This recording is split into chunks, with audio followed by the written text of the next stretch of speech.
Então tá, boa noite pessoal que tá aí, que tá chegando agora, né? Então a nossa live vai começar, vai acontecer.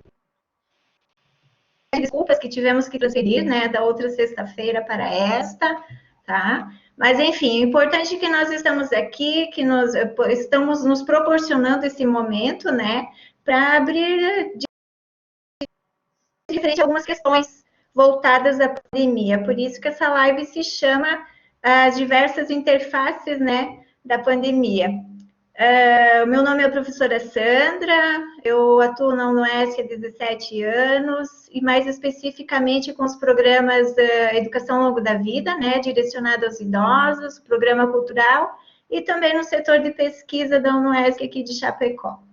Então, essas lives, elas surgiram com uma conversa, né, com os professores que aqui estão, da importância de estarmos discutindo essas questões, até mesmo para abordarmos, né, fazermos algumas retrospectivas em relação e acalmarmos também os ânimos, né, e uma forma da gente também estar ouvindo a todos e percebermos qual a necessidade de vocês nesse momento, né, o que vocês tende a nos colocar.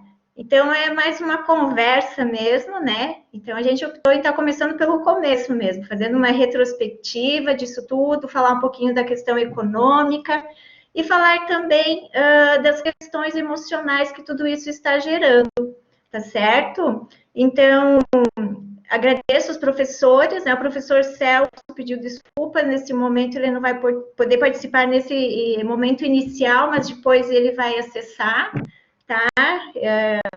Está com a questão em relação a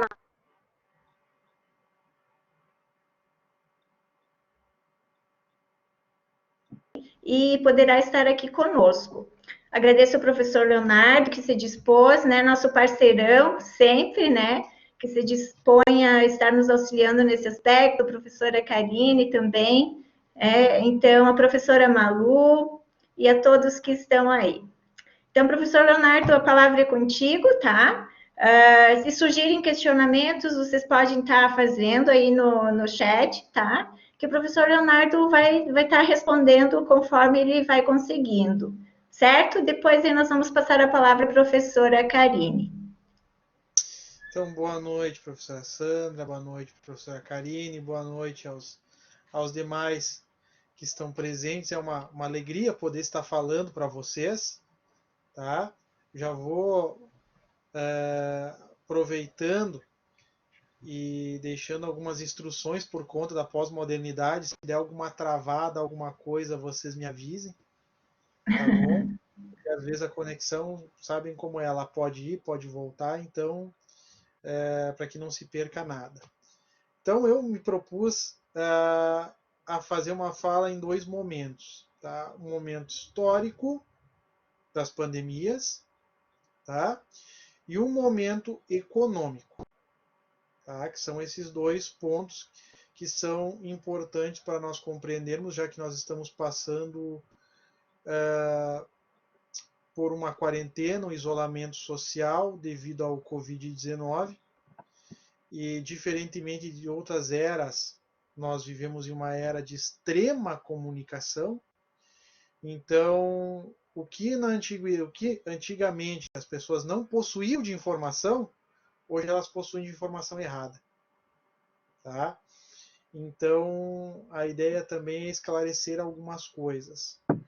Primeiro, pessoal, que a ideia de pandemia, né, não é nova para a humanidade. Tá? O ser humano já sofreu muito, tá, com doenças infecciosas, com doenças advindas do meio ambiente, tá, que quase eliminaram a espécie humana, nem uma, nem duas, nem 10 vezes. Tá? Isso é corriqueiro para nós.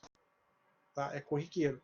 Então, aos profetas do Apocalipse que dizem que isso é totalmente novo, nunca aconteceu, o que nós temos hoje de dados, mas não chega nem perto do que foi visto na peste negra e muito menos na gripe espanhola. Eu vou trazer essas duas pandemias que talvez sejam as mais graves que assolaram a humanidade. Tá?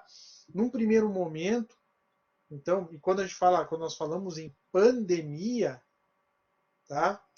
Pandemia, nós temos que entender o quê?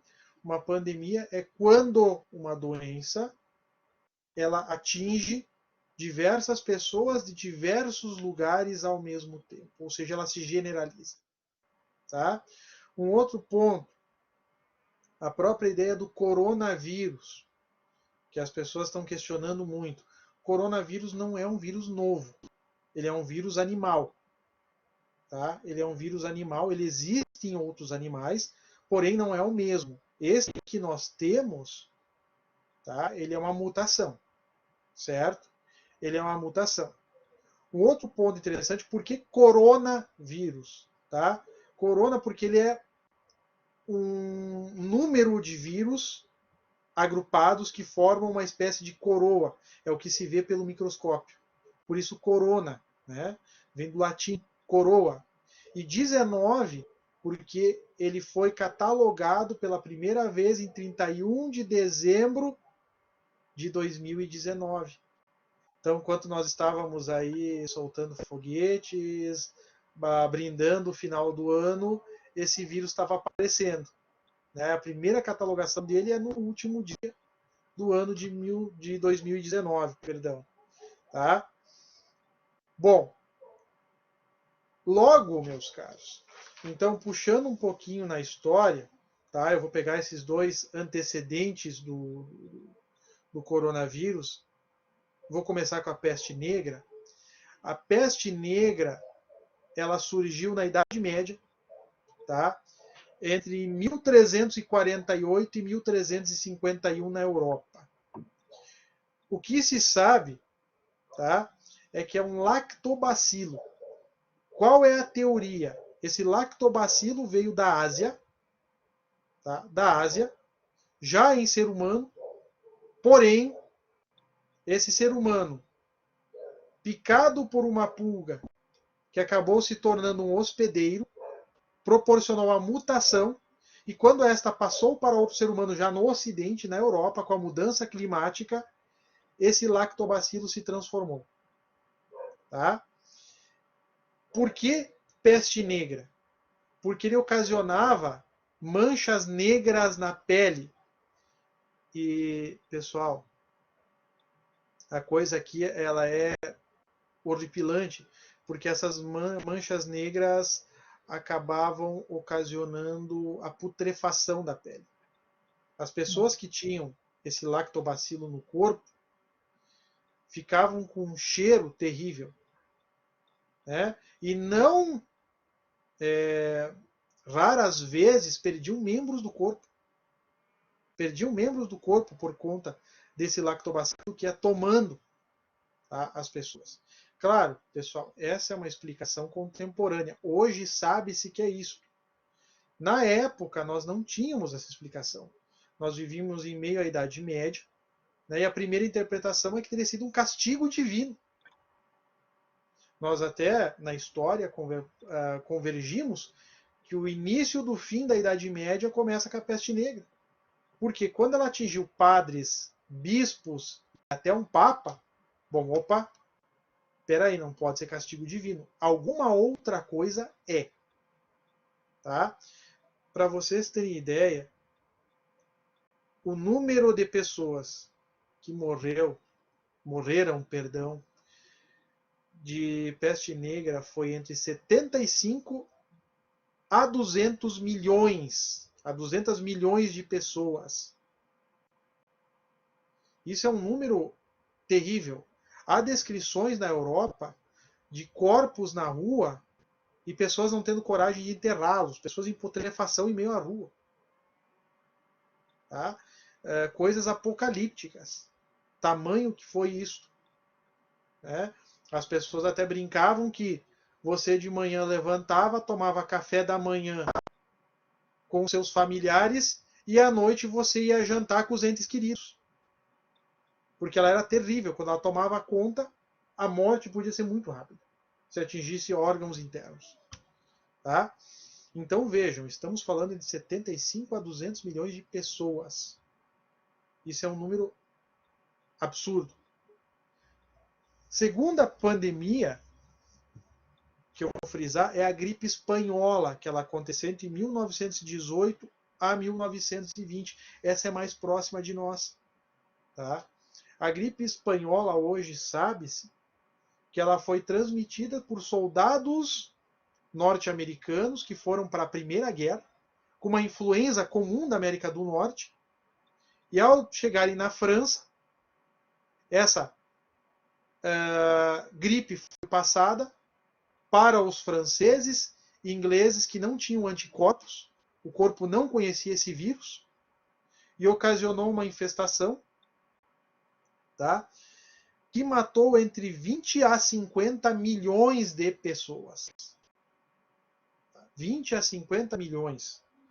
Tá? Vejam, 1918 é o final da Primeira Guerra Mundial. Só na guerra morreram 20 milhões. E aí você termina a guerra e tu perde mais entre 20 a 50 milhões na Europa. Pegando a Europa, pessoal, a Europa é um continente pequeno, ela tem só 7%, tá? Do espaço de terras do próprio planeta. Do planeta. Só 7%. As Américas contabilizam 27%. Então você perder 50 milhões de pessoas numa tacada, assim, no começo do século XX, né, inviabilizou o continente. Tá? Inviabilizou o continente. Certo? No Brasil, de gripe espanhola, morreram cerca de 35 mil pessoas. Detalhe, tá? Detalhe, a gripe espanhola sabe-se que ela chegou no Recife, tá? Por um navio inglês, tem-se isso mapeado, e o governo da época não levou a sério, porque na cabeça do governo uma gripe não pegaria em lugar quente, e o Brasil, nos trópicos, é um dos lugares mais quentes que tem, né?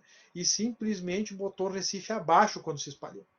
E logo depois pegou o Rio de Janeiro, que foi o segundo lugar onde o navio parou, e foi um negócio tão absurdo que o presidente da República, reeleito, Rodrigues Alves, morreu de gripe espanhola. A gripe espanhola matou o presidente reeleito. E aí que as pessoas começaram a levar a sério a pandemia, começaram a se trancar em casa. Ao findar do ano de 1920, as aulas já estavam suspensas. Temos que entender também no Brasil que a porcentagem da população que estudava não dava 15%. Aulas suspensas, o ano letivo foi cancelado ao findar do ano, que não tinha o que fazer. Tá? E ela só findou quando os brasileiros criaram anticorpos, quando o mundo criou anticorpo. Ou seja, não teve uma solução. Não teve um antiviral, não teve uma vacina. Não. O próprio corpo que teve que criar anticorpos. E, obviamente, os mais frágeis acabaram perecendo pela gripe espanhola. Tá? Então, esse é um ponto a se pensar, a se utilizar o passado para compreender o presente. Tá? Hoje nós temos uma gripe, tá? Um vírus, que não é uma gripe, perdão, é um vírus, que não se conseguiu, não se tem uma ideia de como fazer um antiviral para ele. Os tratamentos que foram feitos até agora, todos naufragaram. Os que conseguiram dar um pouco de resultado, os efeitos colaterais eram superiores ao próprio resultado satisfatório. Então, não adianta nós entrarmos, nós vamos ter o senhor Donald Trump que está mandando o pessoal usar desinfetante para matar o vírus. O negócio assim ocasionou uma histeria assim. Tá? Há alguns estudiosos, inclusive, que falam que se conseguir uma vacina, não vai sair antes de 2 anos. E nós temos a chance aí de fazermos isolamentos intermitentes durante 2 anos. Quando aumentam os casos, isola-se até baixar para depois voltar à vida cotidiana. Né? E uma coisa que ninguém aventou, o coronavírus ser uma mutação de um vírus animal. É uma mutação do vírus animal. E a última mutação que nós tivemos de vírus animal foi a AIDS. Detalhe, essa até hoje não tem cura. Altamente mutável. Nós temos 2 casos apenas no mundo que dizem ter sido curados. E temos que começar, claro, não quero ser o teórico do apocalipse aqui, mas nós temos que pensar que talvez não se encontre uma cura. Né? Talvez não se encontre. Bom, só fazendo um levantamentozinho, em 4 meses, tá? No mundo, o coronavírus matou 151.006 pessoas em 4 meses. Tá? No Brasil, foram 2.041 óbitos. Detalhe, estamos falando em 4 meses, esses 4 meses, pelo menos 2 meses, contando o mundo inteiro. Então vocês imaginem se esse isolamento social não existisse. Tá? Cálculo, se nós mantivermos isso por 2 anos, mesmo assim vamos chegar a um número mais ou menos 1,5 milhão a 1.700.000 mortes. Tá? Então, eu até falo para vocês, eu estou em isolamento, eu quase não saio na rua porque eu sou diabético, fiz uma 40 dias, né, e é algo que nós devemos nos preocupar. Eu fui dar uma volta esses dias de carro, eu não saio de dentro do carro, minha esposa dirigindo, e eu fiquei apavorado com as pessoas caminhando como se nada tivesse acontecendo, sem máscara, batendo papo. Aí você vê vídeos de shoppings lotados dentro do Brasil, pessoas, né, sem ter noção do que pode acontecer. E diferentemente, por exemplo, da peste negra, que é uma pulga, esse vírus se transmite pelo ar. Ele é bem mais contagioso. Né? Como falei para vocês, não é uma novidade. Não é uma novidade a medida de restrição de liberdade. A quarentena não é uma novidade. Como falei para vocês, já aconteceu no mundo. Bom, esta é a fala histórica que eu teria para fazer. Pessoal, vocês têm alguma dúvida? Eu vou para a parte econômica. Alguém tem alguma dúvida, alguma coisa? Nada?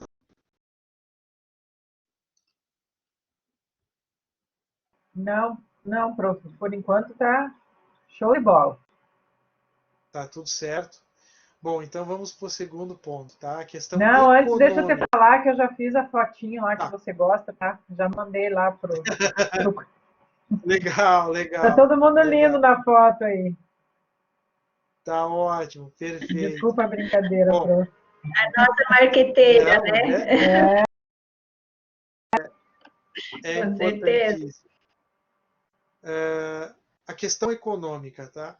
Obviamente, na Idade Média, nós nem temos o que levantar de questão econômica, porque na época, obviamente, você vai ter o pagamento de impostos para a igreja, né, que esta fazia a questão espiritual, e o pagamento de impostos para os reis e para os senhores feudais, que faziam a proteção das fronteiras. Tá? Não existia saúde pública e nem saúde particular. Tá? As pessoas estavam dentro da crendice, dentro de poções mágicas, e isso explica também o número absurdo de mortes. Tá? Não se tratou da forma como deveria se tratar. Ok. Na questão da gripe espanhola, tá?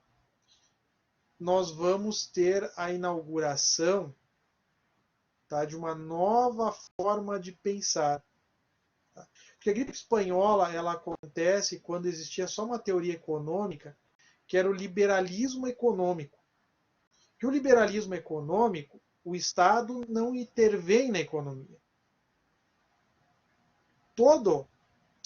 todo o capital ele é privado. Tá? Então, os hospitais vão ser privados, as escolas vão ser privadas, claro, não de forma radical, mas a ideia do pensamento liberal é basicamente isso, né? Laissez-faire, laissez-passer, né? Deixe fazer, deixe passar. Então, obviamente, neste tipo de regime, qual que é o maior problema? As pessoas, para poderem sobreviver, têm que trabalhar, porque não existe Estado. O Estado é um Estado mínimo. Para elas poderem se tratar, elas têm que ter dinheiro. Tá? Esta era uma lógica. E teve que começar a se pensar todo um problema devido à questão da guerra, devido à questão da gripe. Tá? Tanto que nós temos uma teoria criada por um senhor chamado John Maynard Keynes, cara fantástico, e sem dúvidas, eu sempre gosto de usar ele como marco na economia, e até hoje ninguém com um pensamento melhor que o dele, que seria o Estado intervindo diretamente na economia com obras, com empresas estatais, tá? Para poder aquecer a economia, para poder empregar as pessoas. E nesse caso da pandemia, este Estado tributário, que cobra tributos para poder proporcionar direitos, ele aparece de forma presente. Uma espécie de um pai. Ele vai estar presente. É ele que vai ter que arcar, é ele que vai ter que aguentar. Tá? Então, o Estado keynesiano é basicamente isso. O Estado intervém com programas, o Estado intervém com saúde pública, essa questão toda, e, obviamente, deixa questões não essenciais para o capital aberto. Bom, eu vou aproveitar agora para fazer o nosso panorama. O Brasil saiu de um sistema keynesiano, tá? No governo da senhora Rousseff, ela já aplicar um liberalismo, certo? Sabe-se desse liberalismo pela de vendas de ativos da Petrobras, tá? Isso foi aprofundado pelo senhor Michel Temer, né, no governo dele, em Meirelles, ministro da Economia, né? E isso continuou, né, no governo Jair Bolsonaro com Paulo Guedes. A ideia era o quê? Retirar o máximo do Estado, retirar o Estado da economia, o Estado não intervir, tá? Até porque o Estado, que faz governos, e nós não vamos entrar nisso, o Estado não tem dinheiro, então ele tem que sair. Tá? Ele tem que sair, então o que ele puder jogar, ele vai jogar. Este era o plano de governo, esta era a ideia, tá? Criar um Estado mínimo. Porém, o Covid mudou tudo, tá? Porque não tem como trabalhar com o Estado mínimo com uma pandemia. Porque as pessoas vão precisar de saúde pública, as pessoas vão precisar de remédios, e como essas pessoas vão estar com restrição de liberdade, vão poder trabalhar. Então vão precisar de auxílio do Estado. Então todos aqueles que foram pagos, o Estado vai ter que devolver. O Estado vai ter que devolver. Uma briga que eu tinha, o pessoal falando, mas professor, eu tenho que voltar a trabalhar, senão eu não vou sustentar minha família. Meu querido, pede para o Estado fazer isso. Tu sustentou o Estado até agora. Uma das maiores cargas de impostos do mundo é a brasileira.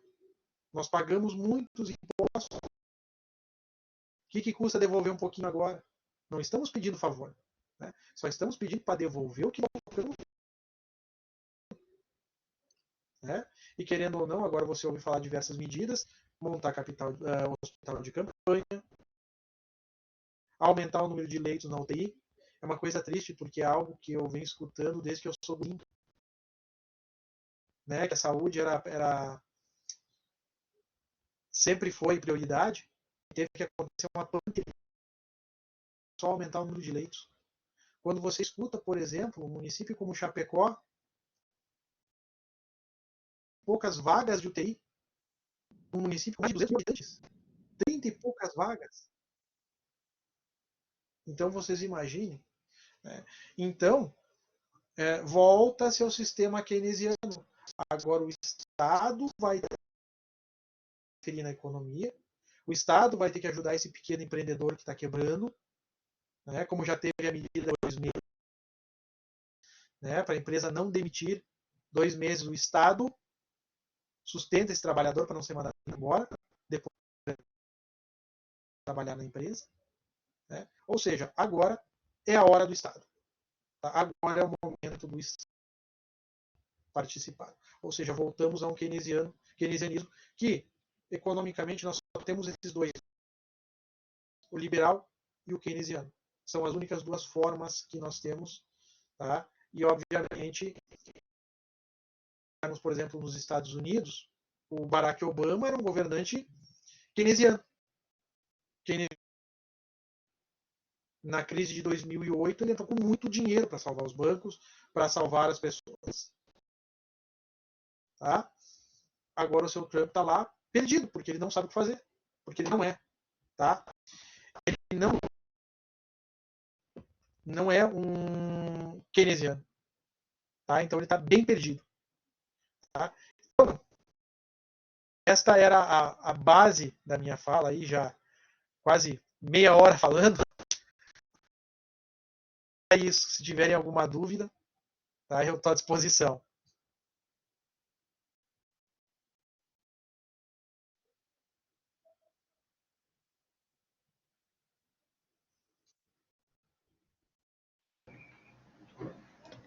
Pessoal, alguém tem alguma colocação, tem alguma dúvida? Podem ficar à vontade, o momento para isso mesmo. Alguma coisa? Eu não Alguma ouço, tá? colocação? Ainda. Aproveitem que ele está bem longe, mas perto, né? Prof. Malu. Oi, professora. Não, tudo certo. Só agradecer as interações do professor Leonardo, sempre muito bem colocadas, muito bem elaboradas, professor Leonardo. Gratidão por suas interações aí, tá? E continue nos passando informações aí a respeito, né? Mesmo porque eu penso que nas suas interações estão corretíssimas no fato de que as pessoas ainda não estão atentas ao que está acontecendo de fato, não é? E percebo também, assim como você, professor, algumas pessoas, no sentido que não estamos no isolamento social, e sim, para algumas, me dá uma impressão assim que estão se sentindo em férias ou de férias, né? Um período de férias aí. Então, é um pouquinho complicado isso, né? Mas te digo também, prof, que eu sinto que isso também não é tão culpa das pessoas, né?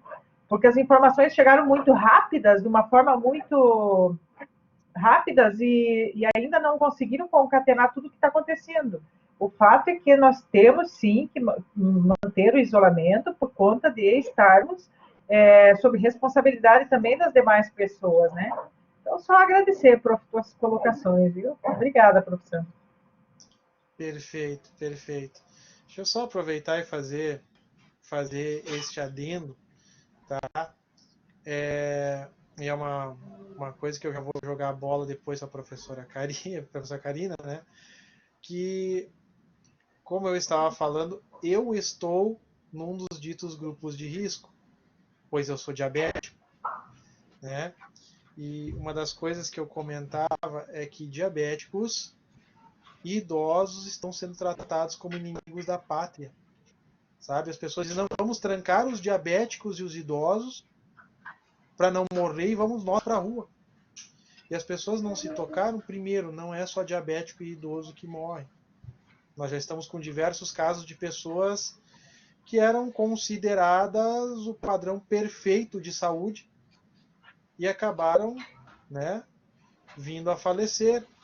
Um segundo ponto, e que talvez seja o mais assustador de todos, tá? O problema não é o alto índice de letalidade, que é letal essa doença, mas sim que o sistema de saúde não está pronto para poder receber uma enxurrada de pessoas. Como eu falei para vocês, os leitos são poucos e o contágio é rápido. Se caírem hoje 20 pessoas jogando bem alto, né? Mas se der 10 pessoas para cair numa UTI, já não tem mais espaço. E aí vai acontecer como a Europa, em que tiveram que fazer a famosa escolha de Sofia, ver quem ia viver e quem ia morrer. E essa escolha é uma escolha totalmente biológica, isso que me deixa mais apavorado numa escolha de quem vai viver e quem vai morrer. Porque, bom, eu vou deixar o mais jovem viver, ok? Mas o idoso também não é vida? Ah, mas ele pode contribuir mais para a sociedade. Qual a garantia? Eu me peguei a pensar, o senhor Zygmunt Bauman começou a produzir, a grande produção do Bauman foi após os 80 anos de idade. Se imagina o Bauman cair numa doença dessas e ter que fazer a escolha de Sofia. Tu olha o Bauman, que provavelmente em 6 meses de vida vai conseguir produzir muito mais que muita gente em 10 vidas seguidas, e você tem que deixar ele uma pessoa que, quem sabe, não sirva para nada. Né? Claro, que fazendo uma especulação bem grosseira, né? Mas vejam o quão grave é isso. O quão grave é isso. Né? E as pessoas literalmente não estão se dando conta. Né?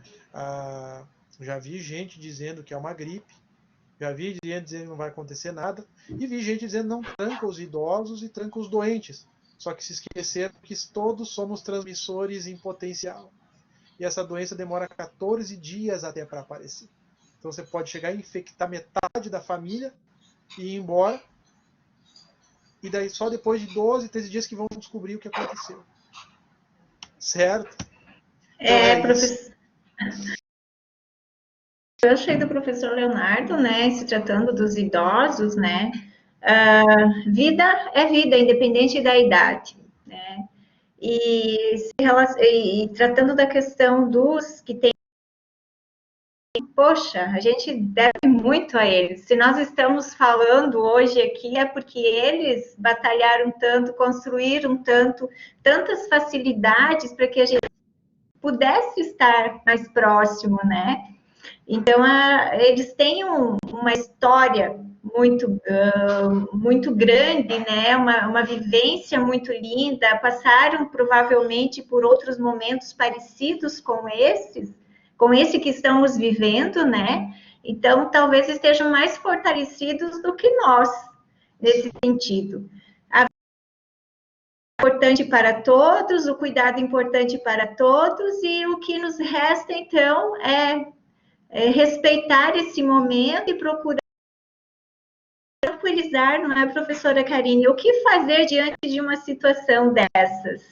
O que a psicologia nos traz? Como podemos... Boa noite, tudo bem? Boa noite, Sandra. Boa noite, professor Leonardo, professora Malu. Um prazer estar aqui com colegas que eu admiro muito. Então, psicóloga, né? A gente está sendo muito requerido nesse momento, não é, professora? A nossa profissão, os colegas. Ele não é um momento fácil. E aí, pegando o gancho um pouquinho do que o professor Leonardo de isolar, ou a questão que a prof. Malu trouxe, da questão da negação, o Andrei também comenta ali, não é, Andrei? Que as pessoas, às vezes, não têm noção do impacto, muitas vezes é uma questão de negação, né? As pessoas estarem negando e não encarar de frente. Enquanto o professor Leonardo falava, eu até me remexi aqui na cadeira, né? Eu gosto muito de história, enfim, e relembrar um pouquinho, né? As outras pandemias, óbvio que foram mais difíceis pela questão da falta do acesso, a peste negra, pela questão da visibilidade, né, da doença. Então, às vezes é difícil encarar isso, né? Então, às vezes a gente nega ou a gente pensa de uma forma objetiva e simples, não é, professor Leonardo? Deixa o pessoal que está em risco em casa, né? E libera os outros, e aí a gente passa por isso, talvez, de forma mais tranquila. Então, acho que está aí muito a dificuldade nossa de encarar isso de frente. Isso está acontecendo aqui, já chegou no Brasil, já chegou em Chapecó, né, e toda a nossa região. Então, a pandemia vem, né, professora, essa crise, para mostrar para a gente que a gente não controla tudo. E o ser humano, o que, que ele quer? Ele quer sempre controlar tudo. E vamos pegar o exemplo nosso aqui, professores, pais, né, que sei que todos aqui são. A gente tinha antes uma rotina que ela era cronometrada. A gente planejava o dia, planejava a rotina, tinha hora para tudo, levar o filho para a escola, dar a nossa aula, corrigir as provas, enfim, né, fazer as outras atividades que a gente faz no dia. E a maioria das pessoas tinha atividade aí nos 3 turnos, né, uma correria para dar conta de tudo. Eu não estou dizendo que o planejamento é ruim, pelo contrário, é bom a gente ter uma vida, uma rotina, uma vida planejada, organizada. Aliás, essa é uma dica para a nossa quarentena, organizar a rotina. Só que a gente não pode esquecer que a gente não, seja ela qual for, ela vem para nos mostrar isso, que a gente não controla tudo, que às vezes a vida vai escolher o seu rumo. E todos nós, nas nossas vidas, a gente passa por situações assim, de crise, de perdas, de mudanças que às vezes não estavam programadas, né? Uma doença, um luto, uma perda, uma mudança de emprego, todos nós passamos por isso. E a gente tende a esquecer, né? E o importante é que a gente não esqueça, é que a gente tenha uma rotina, que a gente tente controlar na medida do possível, mas que a gente saiba que de vez em quando a vida vai tomar o seu próprio rumo. E aí, será que eu estou preparado para isso? Será que agora estávamos preparados para essa mudança? Para hoje estarmos aqui, não, professores, fazendo uma live, nos tornando muitas vezes youtubers?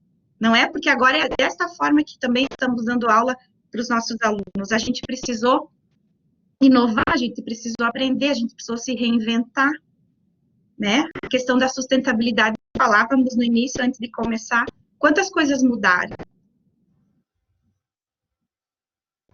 Né? A gente está vendo as estrelas à noite, né? A gente precisou da pandemia para a gente ter esse olhar de que a gente não controla tudo e que a gente precisa se reinventar. Então, a questão é a gente não negar o que a gente está sentindo. Encara de frente. A gente precisa encarar que a gente está vivendo um luto e é um luto coletivo, né? Mesmo quem não perdeu ninguém, até aqui não tivemos mortes aqui em Chapecó ainda, tomara que não tenhamos, mas mesmo quem não está vivendo um luto da perda de alguém, todos nós estamos vivendo pequenos lutos. Daquilo que a gente fazia antes e não faz agora, daqueles amigos que a gente encontrava, dos abraços, né, das pessoas no trabalho, da festa de aniversário que daqui a pouco eu ia fazer, do chá de bebê, do casamento que eu iria ter, e que tudo foi cancelado, daquela viagem que eu faria, talvez, né, daquele encontro, enfim.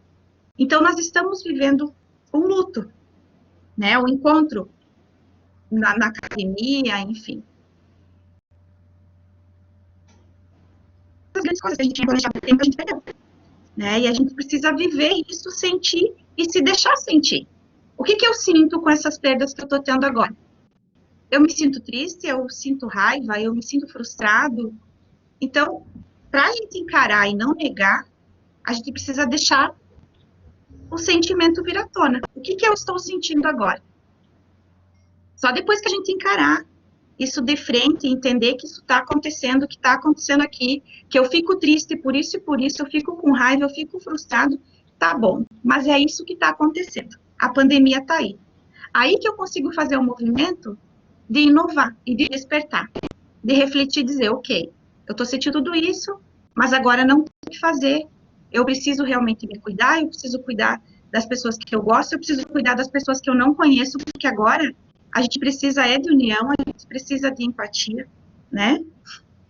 E aí começar a refletir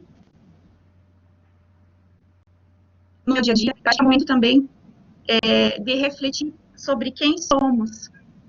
E às vezes o outro ponto que eu ia tratar é a questão da solidão, né? De a gente ficar mais em casa, de ficar mais sozinhos, e a gente se encontra com a gente mesmo, e isso às vezes é assustador, né? Às vezes me encontrar comigo mesmo assusta muito, porque aí é nesse momento que eu vou refletir e vou avaliar a minha vida.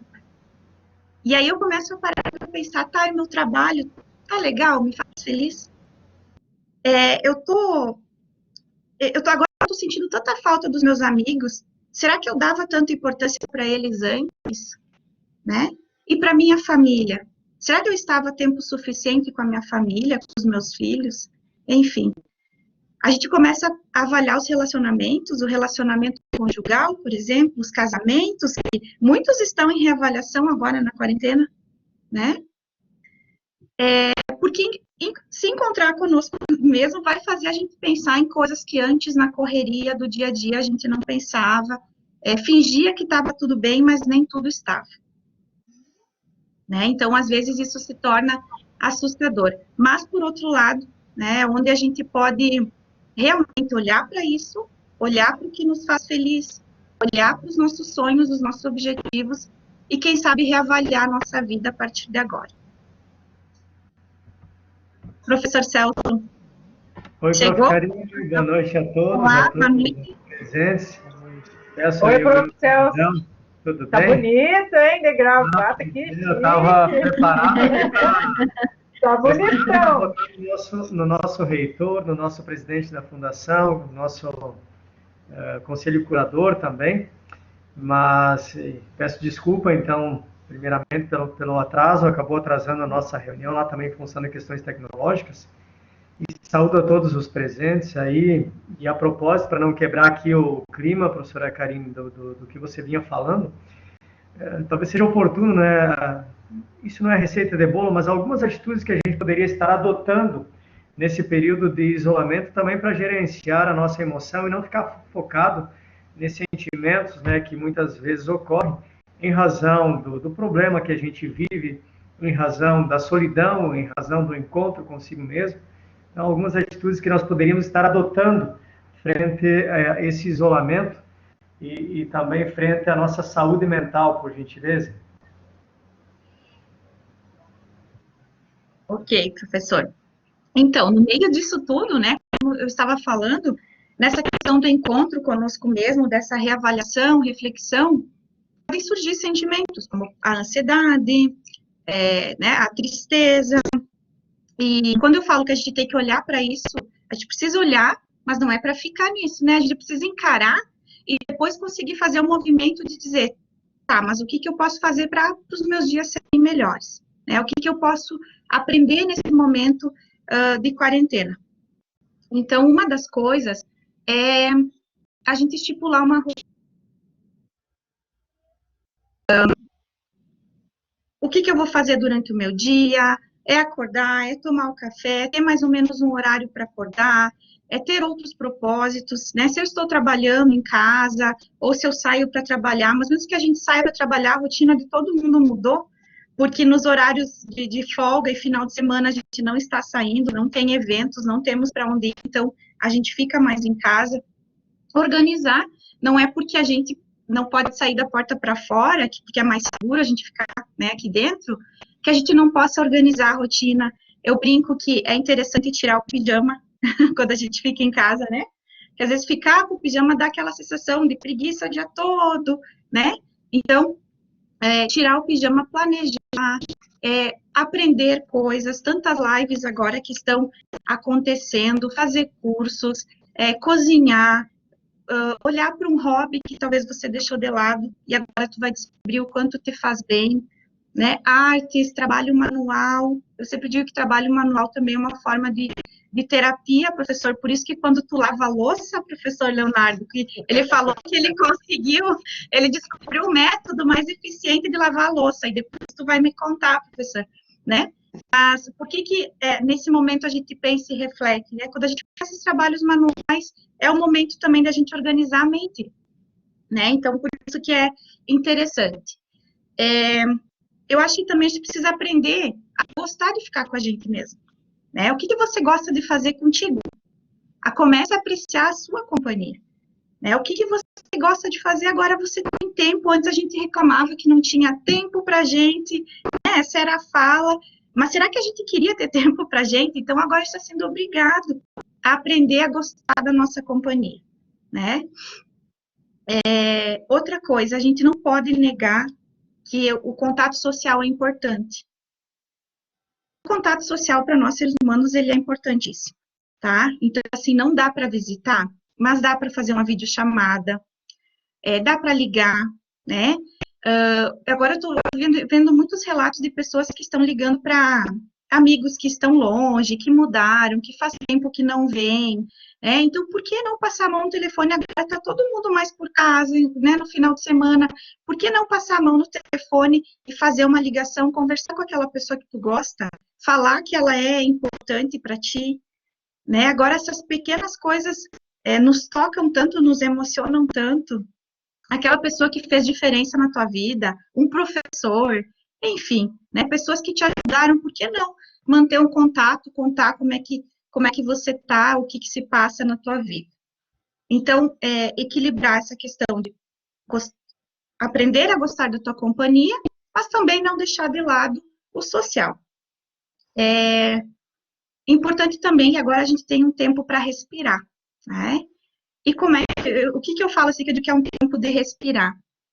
Cada um vai buscar, ou dentro da sua espiritualidade, religião, ou dentro da meditação, yoga, tem tantas aulas gratuitas agora que os professores estão passando, pilates, né, que são exercícios de alongamento, que você faz, que você respira, ou seja, dentro da tua religião, a hora que você vai fazer tua oração, ou dentro da filosofia que você acredita, não necessariamente uma religião, mas que você possa fazer tua leitura, tua reflexão. Então, tudo isso são momentos em que a gente pode respirar, se acalmar, se tranquilizar, né? E é importante que depois que tudo isso passe, né, que a gente consiga manter isso tudo, que a gente está percebendo que é importante para nós. Prof, você há pouco chegou a mencionar sobre a questão das relações familiares, da saúde familiar, né, dessa importância e cuidar nesse momento, dos problemas que nós vivemos pelo mundo, né, do aumento da violência, dos divórcios, né, qual seria aí uma alternativa, um caminho para que a gente possa minimizar esse efeito, porque é um momento também que a gente reaprende muitos, né, a convivência com a família, visto que a maior parte do dia a gente passava no trabalho, os filhos na escola, e agora nós nos encontramos todos no mesmo espaço, estamos ali trabalhando, estamos ali cuidando da casa, cuidando dos deveres dos filhos, né, e alguns conflitos, né, têm se intensificado, têm se potencializado nesse momento. Como é que a gente poderia estar minimizando isso? Tem um aprendizado, né, que eu sempre falo para as pessoas que me procuram e estão com dificuldades, principalmente conjugais, né, que quando a gente casa, a gente faz um contrato. Quando a gente casa, assume um relacionamento, a gente faz um contrato, não é, professor Celso? Ele não é um contrato assinado, como vocês estão acostumados a fazer no direito, né, professor Celso, professor Leonardo? Não é um contrato assim assinado mesmo, né, formal, não é no papel, mas a gente faz um contrato com o parceiro ou com a parceira, dos planos, dos projetos, o que um gosta, o que o outro não gosta, enfim. E uma das principais dificuldades que os casais encontram é não fazer a renovação desse contrato. Porque, principalmente, as pessoas que estão casadas há muito tempo, façam uma reflexão comigo agora. Vocês são os mesmos. Vocês são as mesmas pessoas. Daquela pessoa que aquele dia iniciou um relacionamento? Essa é uma pergunta que eu faço para quem está casado aí há mais de 5 anos, ou num relacionamento, né, com alguém há mais de 5 anos, 5, 10, 15 anos, 20, 30, 40. Vocês são as mesmas pessoas? Nós não somos, não é? Porque tudo que acontece na nossa vida nos afeta e nos transforma, né? Nos traz sabedoria, nos traz... Então, a gente evolui o tempo todo. E aí, às vezes, no casamento, a gente esquece de fazer essas renovações, né? De dizer para o outro o que agora a gente quer fazer da vida, o que eu mudei, o que eu gostaria de fazer de diferente, né?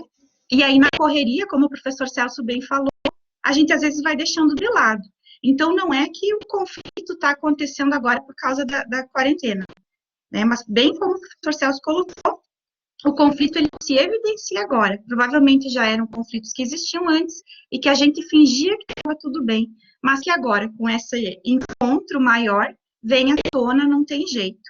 A gente percebeu que nos países que já aconteceram,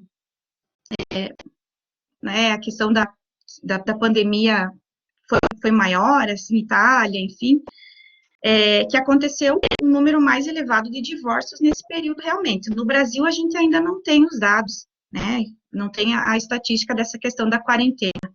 Mas nos outros países que passaram por uma quarentena aí, houve um maior número de divórcios.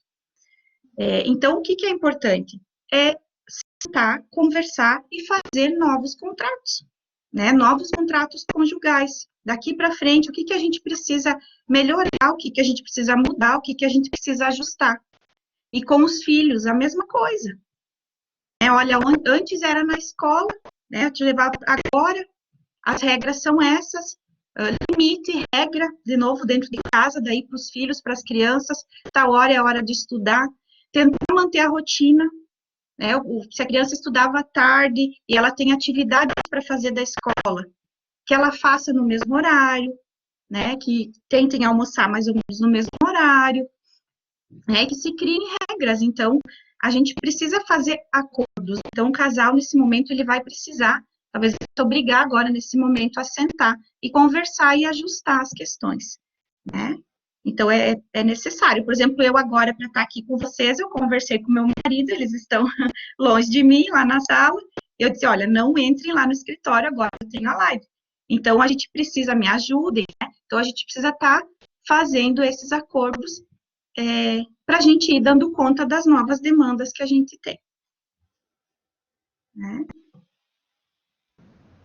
Certo. Eu acho que nós podemos abrir aí para talvez alguma manifestação ou pergunta dos presentes nessa nossa live, antes das considerações finais.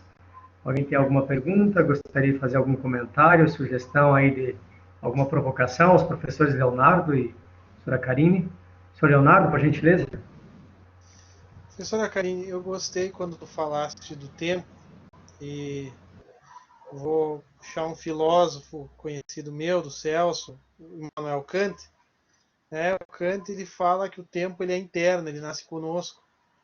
Né? Porém, nessa vida contemporânea, nós seguimos o tempo artificial, né? O tempo do relógio, que ele é mais corrido.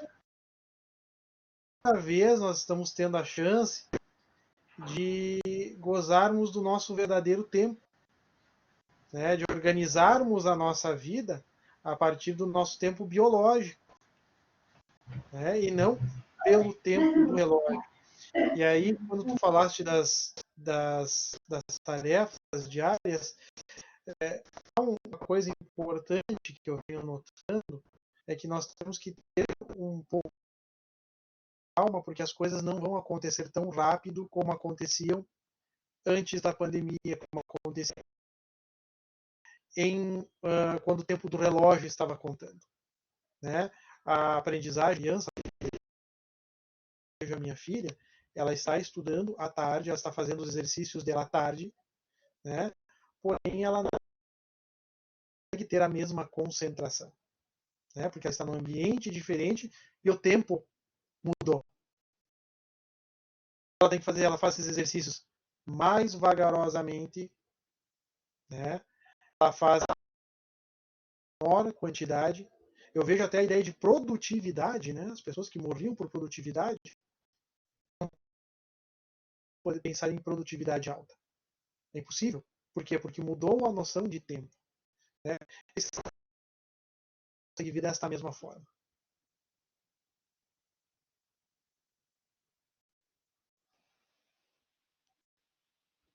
O professor cortou acho que cortou aqui para mim em alguns momentos, né, mas eu vejo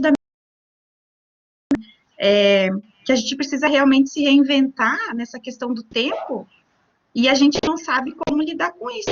Então, antes a gente reclamava da falta de tempo, né, mas eu não fico com os meus filhos, porque, né, eu não consigo, eu trabalho muito,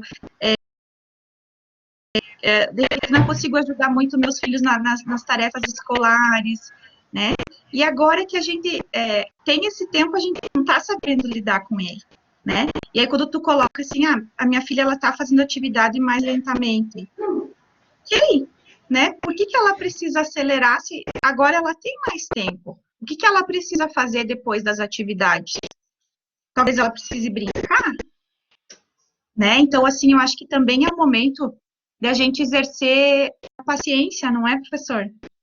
Né? De se dar esse tempo, exercer a paciência, deixa ela fazer a atividade mais devagar.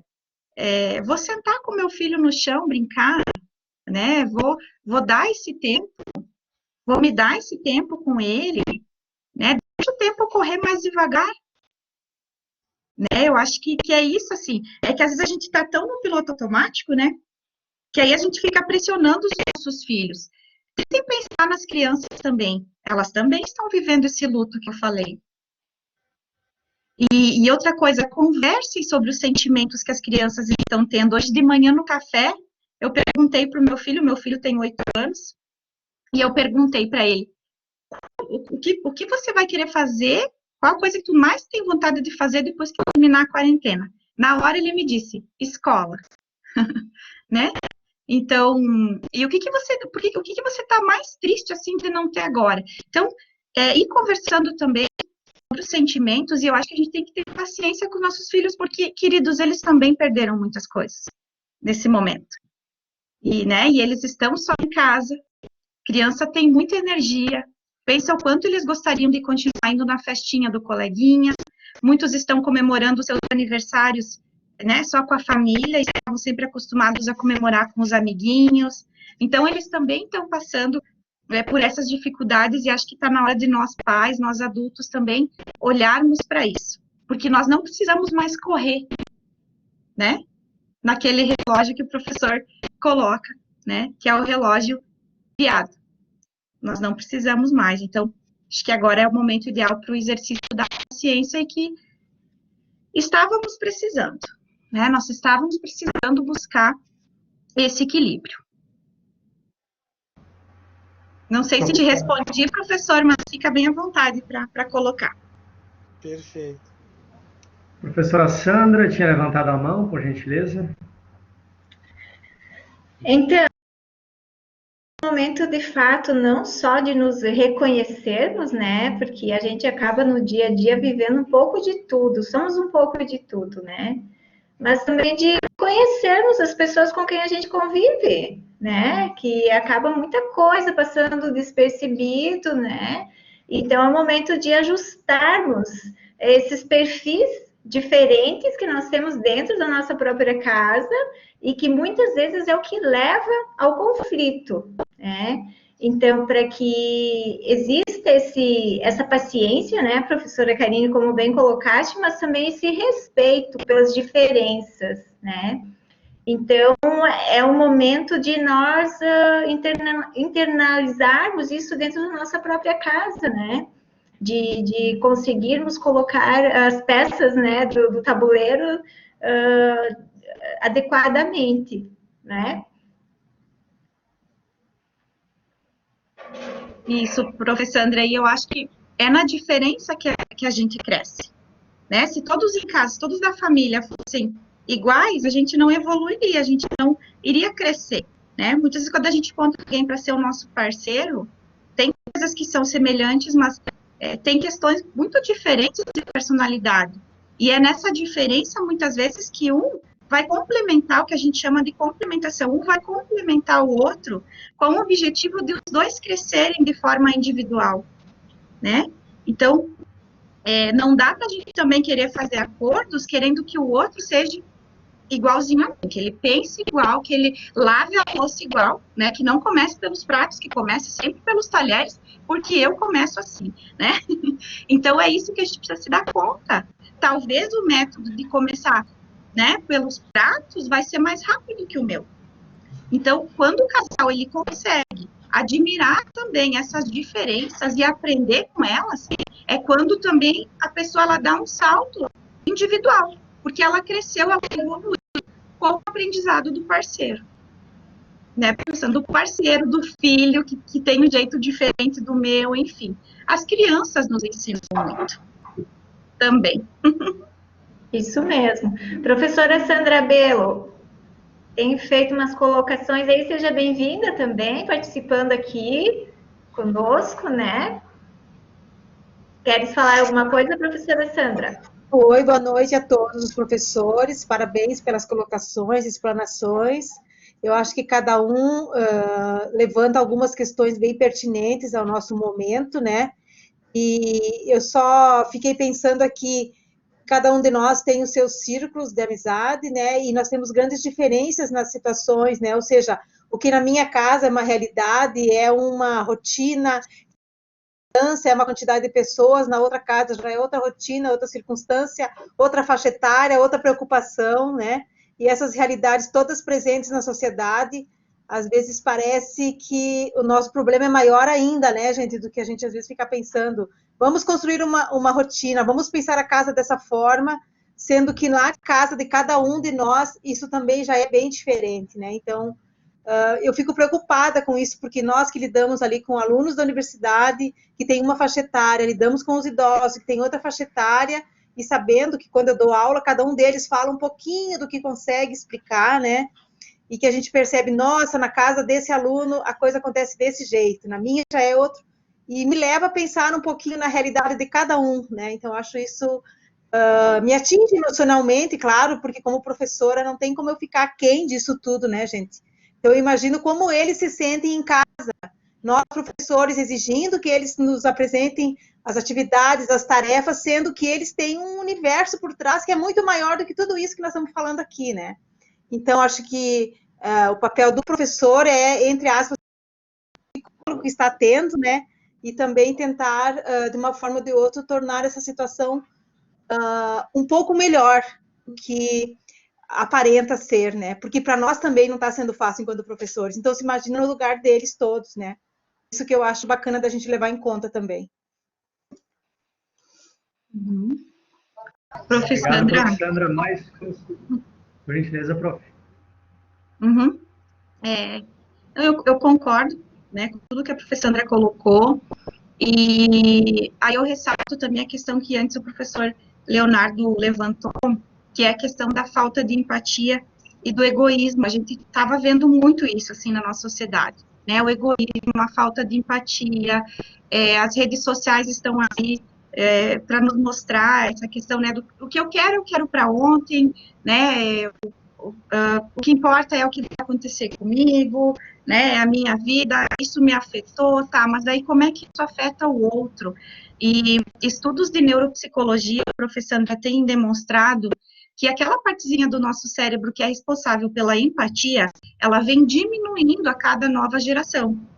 E isso é muito grave, porque se nós perdermos a empatia, né, a gente não vai ter reflexões como essa tua, prof, porque a gente não vai mais conseguir se emocionar, né, e entender o lado das outras pessoas, o lado dos nossos alunos, ou do nosso vizinho, ou da comunidade próxima onde eu moro, né? Então, eu acho que a pandemia, ela também vem mostrando que a gente precisa exercer a empatia. E até porque se a gente não usar, se a gente não voltar a usar, a gente vai perder, a humanidade vai perder, né, esse ponto. Então, acho que é importante tanto para a prevenção aí do coronavírus, né, porque a gente não tem que cuidar só da gente, a gente está se cuidando também é para cuidar o próximo, que a gente nem conhece, né, e essa questão da solidariedade a gente também tá vivendo, a gente está vendo isso acontecer. Aqui no curso de psicologia, eu tenho entrado nas salas, às vezes, de aula à noite, só para conversar, para pedir como é que os alunos estão, Tem professores que entram e nos 10 minutos iniciais, primeiro eles conversam, antes de iniciar a gravação da aula, primeiro eles pedem, me contem da vida de vocês, né? Então, ouvir, deixar eles falarem, poder ajudar, às vezes a gente não sabe como ajudar, mas o simples fato de ouvir e dar atenção é um acolhimento, né? Então, isso a gente faz com os alunos, eu acho que a gente tem que fazer com os nossos vizinhos, a gente tem que fazer na nossa cidade, a gente tem que ajudar nesse momento da maneira que a gente conseguir ajudar. E aí a gente está vendo tantos exemplos bonitos, né, de doação, de alimentos. Tem uma aluna minha agora que fez uma mobilização para arrecadar cestas básicas, e ela passa a buscar onde a pessoa mora, enfim. Então, tem pessoas nos edifícios fazendo compras para os idosos, né? A professora, por exemplo, deu exemplo que ela faz as compras na feira e deixa na porta dos vizinhos dela que não podem sair. Então, a solidariedade, ela vem aparecendo, que bom que ela vem. E eu acho que a gente não pode perder isso, né? Porque senão, né, eu acho que a nossa existência, ela fica prejudicada. Mas muito legal o teu comentário, prof. Certo, é verdade, né, professora? A gente tem tantos exemplos aqui do nosso pessoal da Universidade da Melhor Idade, né, que tem tido nesse momento um olhar muito especial, da mesma forma que eles, né, na nossa relação, na sua convivência, se mostram como exemplo em relação às questões de solidariedade. Eu pergunto se nós temos mais manifestações antes das considerações finais aí pelo professor Leonardo, professora Karine, depois a professora Sandra também vai falar da nossa proposta aí para as próximas atividades. Alguma pergunta mais, considerações pelos colegas? Eu acho que em função, né, professora Sandra, em função do nosso planejamento aí de 1 hora, nós poderíamos ir concluindo. Então, professor Leonardo, professora Karine, por gentileza, suas considerações finais. Bom, então deixa eu vou dar início ao fim ao pleonasmo, né? Primeira coisa que nós temos que compreender nesta quarentena, eu citei o Kant antes, é que nós temos um tempo nosso, não é o tempo do relógio. E nós vamos ter que aprender a conviver. Talvez o maior aprendizado desta quarentena, quando sairmos dela, vai ser viver a vida um pouco mais devagar, né? A rapidez, o fast, como dizem os americanos, ele levou a humanidade a não reconhecer os seus filhos, a não reconhecer sobrinhos, a não reconhecer pais, não reconhecer avós, levou a esse individualismo que nós estávamos discutindo, né? O individualismo é uma criação do capital industrial, né? Que divide as pessoas, que retira o indivíduo da produção coletiva para a produção particular, né? E acaba te reduzindo a figura indivíduo que não se divide. Né? O segundo ponto, para poder finalizar, agora sim, tá? Não entre em desespero. Eu tenho que produzir, eu tenho que trabalhar porque eu tenho que sustentar minha família. O Estado foi inventado pelo ser humano, isso a gente vê lá na ciência política, para proteger os direitos fundamentais do indivíduo. E em uma época de pandemia, o Estado tem que demonstrar isso. Por quê? Se ele não fizer isso, esse Estado não atuar com a proteção da vida, ele não tem o porquê existir. O ser humano não necessita dele. Certo? Nós vivemos de forma essa necessidade biológica nossa de conviver com os demais. Sem os demais, o Estado está aí para isso. Tá? Porque nós temos que sair, temos que voltar. É desesperador. Né?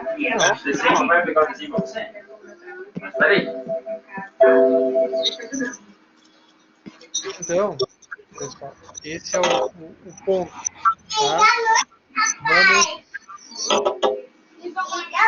Tá? Alguém está com o microfone aberto, além do professor Leonardo. E bem alto. Ouvindo um som de criança bem alto. Por gentileza, só verifiquem ali. Acho que fechou. Obrigado. Beleza. Então,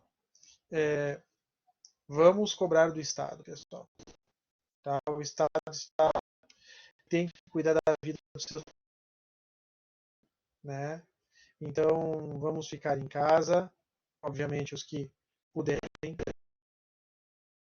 né? Vamos nos cuidar mais, né? Nada de aglomeração, tudo que já temos falado sobre, né? Porque nós vimos que pandemias, elas facilmente atingem o número de 500 milhões, 800 milhões de pessoas brincando. Então, vamos ter cuidado. É isso. Obrigado pela oportunidade. Muito obrigado, professora Karine. Uhum. Bom, como mensagem final, pessoal, dizer que sempre nos momentos de crise são os momentos de maior aprendizado para todos nós, né? Então, que a gente olhe para esse momento, que a gente não tenha medo de se encontrar com a gente mesmo, que não tenhamos medo de refletir, de repensar as nossas vidas, de repensar escolhas, de pensar como viver melhor depois de tudo isso, sempre pensando no próximo também, como o professor Leonardo colocou, né, e cuidando dos mais próximos, podendo ajudar as pessoas da maneira que a gente puder, a solidariedade, enfim, exercendo a empatia, não vamos deixar ela morrer, né, a empatia precisa seguir aí nas próximas gerações, né, e está nas nossas mãos, porque se a gente não usar, né, daqui a pouco ela vai desaparecer. Eu coloquei uma frase do Rubens Alves aqui, né, que é famosa, que não haverá borboleta se a vida não passar por longas e silenciosas metamorfoses. E durante a nossa vida, em várias crises que a gente passa de forma individual, ou nessa que ela é coletiva, é uma oportunidade de mudanças também, por que não? Depois que a gente puder sair desse casulo, né, que a gente está agora, se cuidando na quarentena, que a gente possa voar de uma forma mais tranquila, mais leve, com mais tempo, não é, professor Leonardo? Então, essa seria a minha mensagem final, e novamente agradecer, né, professor Leonardo, professor Celso, professora Sandra, né, como eu falei no início, que são profissionais que eu admiro, né, e tenho o prazer, a prof. Malu também, prazer de trabalhar com vocês. Muito obrigada. Obrigado, prof. Professora Sandra, por gentileza. Então, nós é quem temos que agradecer.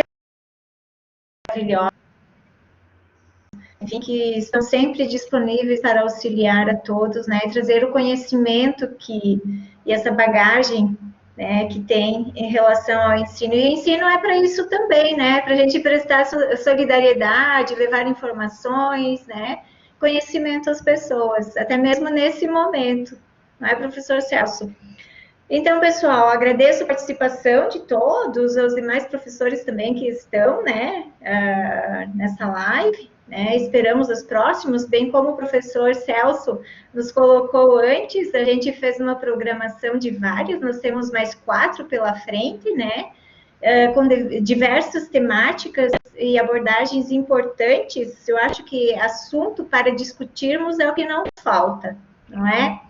Então, já aproveito, professor Celso, para deixar o convite para a próxima, né, que será no dia 8 de maio, certo? E nós estaremos trazendo, então, um pouco desse lado bom, né, que surgiu durante essa pandemia, que é as tecnologias. Então, nós teremos o palestrante, o professor Tiago Zonto, coordenador do curso de Sistemas de Informação e Engenharia da Computação, e nós vamos abordar também os movimentos artísticos culturais, então, com a professora Sandra Belo, tá? Ela vai estar trazendo essa temática.